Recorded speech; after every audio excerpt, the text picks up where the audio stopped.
बिस्मिल्लाहिर्रहमानिर्रहीम। अस्सलाम वालेकुम। उम्मीद है कि तमाम बच्चे खैरियत से हैं। मैं हूं आपकी ज्योग्राफिया की टीचर मिस फरहीन और मैं तमाम बच्चों को आज की क्लास में खुशामदीद कहती हूं।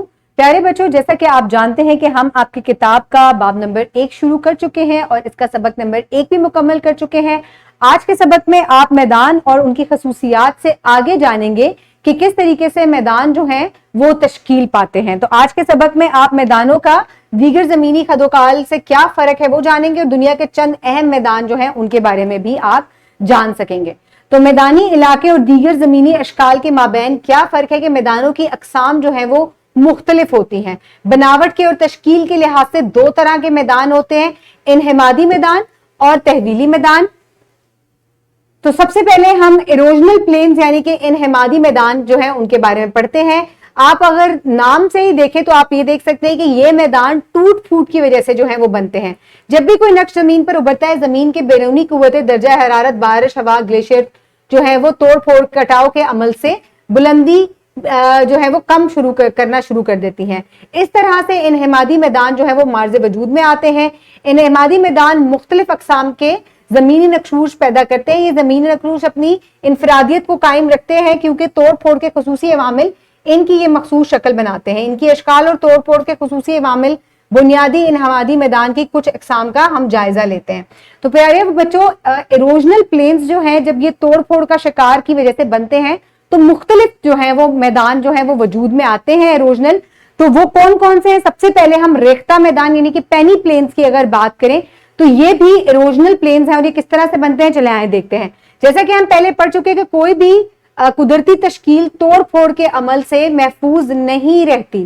तो रेख्ता मैदान तोड़ फोड़ के बहुत से अवामिल जैसे कि तेज हवा, दर्जा हरारत और ग्लेशियर की वजह से वजूद में आते हैं। जब इस किस्म के अवामिल एक पहाड़ी इलाके में तोड़ फोड़ का अमल में हिस्सा लेते हैं तो इस अमल के गैर हमवार और पतीली जमीन हमवार हो जाती है और इसके नतीजे में रेख्ता मैदान जो है वो तश्कील पाते हैं। तो प्यारे बच्चों, आप देखें कि पहाड़ जो है जब ये ग्लेशियर की वजह से, हवा की वजह से, पानी की वजह से टूटेगा फूटेगा और ये जो है वो फिर हमवार सतह बना देगा क्योंकि यहाँ पर जो ऊंचा नीचे पहाड़ ऊंचे नीचे होते हैं तो जब ये हमवार हो जाएगा तो इस तरीके से रेख्ता मैदान यानी कि पेनी प्लेन्स बनेंगे और ये इरोजनल प्लेन्स की एक किस्म है। उसके अलावा कार्स्ट प्लेन्स जो है यानी कि कार्स्ट मैदान जो है ये भी बनते हैं और ये भी एक तरह के इरोजनल प्लेन्स हैं। पहाड़ियों और बड़ी चट्टानों की सूरत में चूने के पत्थर के बड़े जखायर कार्स्ट मैदानों की तश्कील के बायस बनते हैं। यानी कि अब जिन पहाड़ों में चूने के पत्थर ज्यादा होंगे वहां पर कार्स्ट मैदान जो है वो बनते हैं। किस तरीके से बनते हैं कि चूने का पत्थर कीमियाई तोड़ फोड़ का सामना करता है।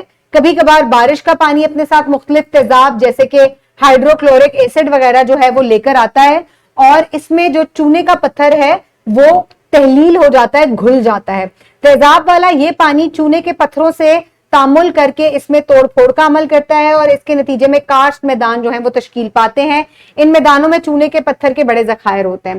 तो अब आप देखें कि एक पहाड़ है और इसमें चूना बहुत ज्यादा है। जब यहाँ पर बारिश होगी, जब यहाँ पर पानी आकर जो तेजाबियत से भरा हुआ पानी है वो टकराएगा तो ये चूने को घोल देगा और इसकी वजह से पहाड़ जो है वो बिल्कुल मैदान की शक्ल इख्तियार कर लेंगे और इस तरह के मैदान को कार्स्ट मैदान कहते हैं और यहाँ पर चूने के बड़े जखायर मौजूद होते हैं।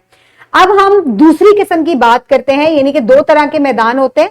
अब हम डेपोजिशनल प्लेन्स की बात करते हैं। तो प्यारे बच्चों, एक चीज आप गौर से समझे कि जब कहीं पर इरोजन होती है तो कहीं पर जाकर ये इरोजन जो है वो डिपॉजिट जरूर होती है। तो पहले इरोजनल प्लेन्स बनते हैं और आगे जाके उन्हीं की वजह से डेपोजिशनल प्लेन्स बनते हैं जिनको तहवीली मैदान कहा जाता है। इस किस्म के मैदान मुख्तलिफ मुहर्रिक अवामिल जैसे कि दरिया, हमवार, मौजे, ग्लेशियर की वजह से आने वाले मवाद के तह द तह जमा होने की तश्कील पाते हैं। इनकी जरखेजी और माशी मुताबकत का इन्हिसार इसके मवाद पर होता है जिसके साथ वो बनते हैं। हर अमल के लाए हुए मवाद के हवाले से इन मैदानों को दर्ज झैल अकसाम में तकसीम किया जाता है।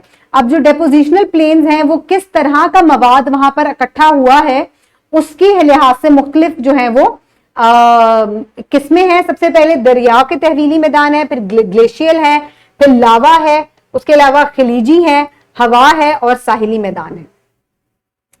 तो अगर आप दरियाओं की बात करें तो दरिया क्या करते हैं कि दरिया जो है, पानी जो है ऊपर से आता है और अपने साथ बहुत सारी मिट्टी पत्थर वगैरह अपने साथ लाता है, और जैसे ही इसकी स्पीड स्लो होती है तो ये नीचे आकर मिट्टी को वहां पर ठहरा देता है, और इस तरीके से दरियाओं के तहवीली मैदान जो है वो वजूद में आते हैं।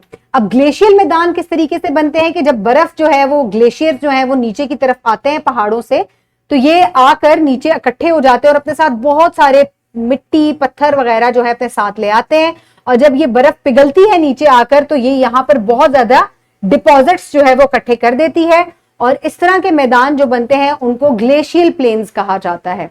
इसके अलावा एलुविलियन प्लेन्स यानी कि हवा से बनने वाले इलाके, यानी कि जब बहुत तेज बारिश या हवा जब चट्टानों को घिसती है रगड़ के साथ, तो पहाड़ी जो है वो बिल्कुल घिस कर टूट फूट कर प्लेन्स की सूरत इख्तियार कर लेते हैं, तो ऐसे मैदानों को हम एलाइन प्लेन्स कहते हैं।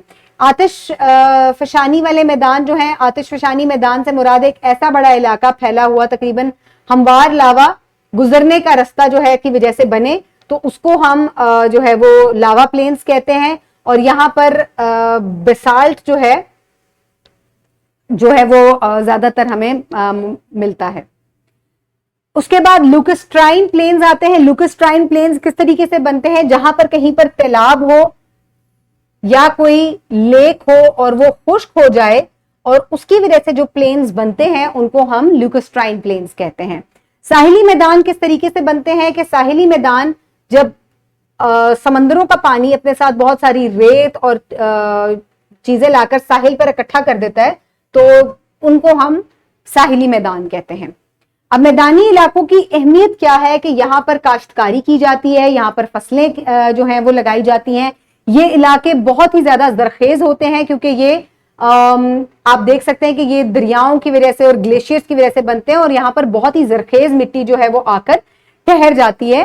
तो ये इलाके जो हैं ये बहुत ज्यादा जरखेज होते हैं, और ये मैदानी इलाके जो हैं ये मईशत के लिहाज से भी बेहतर होते हैं, खुराक की फराहमी के लिहाज से बेहतर होते हैं। यहाँ पर ज़राए आमदोरफ्त और सड़कों का जाल बिछाया जाता है, और इस वजह से यहाँ लोग घर और ज्यादा जो है वो आबाद होते हैं। अब मैदानी इलाकों की बड़ी अकसाम कितनी है, 2 अकसाम है। लुकस्ट्राइन मैदानी इलाके इन इलाकों में बनते हैं जहां पर क्या होते हैं, जहां पर झीलें होती हैं। अब आपने साख्ती ज़दा जमीनी अशकालों की चंद मिसालें बतानी हैं, फिर साख्ती मैदानों की साख्त बतानी है। एलुविलियन मैदान कैसे फैलते हैं, जब पानी और बारिश जो है वो पहाड़ों को घीस देती है और वहां पर प्लेन्स बनते हैं, तो उनको हम एलुवी मैदान कहते हैं। मैदानी इलाकों की अहमियत को भी आपने वाज़े करना है कि किस तरीके से ये काश्तकारी के लिहाज से, सनत के लिहाज से, सड़कों बनाने के लिहाज से जो है वो मुफीद साबित होते हैं। बनावट और तश्कील के लिहाज से मैदानों की 2 अकसाम हैं। आपने इनको जो है वो आज पढ़ा है, और आगे इनकी अकसाम भी हमने पढ़ी थी। तो आज उम्मीद है कि आपने इस सबक को जो है गौर से सुना होगा। अपने इर्द गिर्द के लोगों का ख्याल रखिएगा। बहुत शुक्रिया। अल्लाह।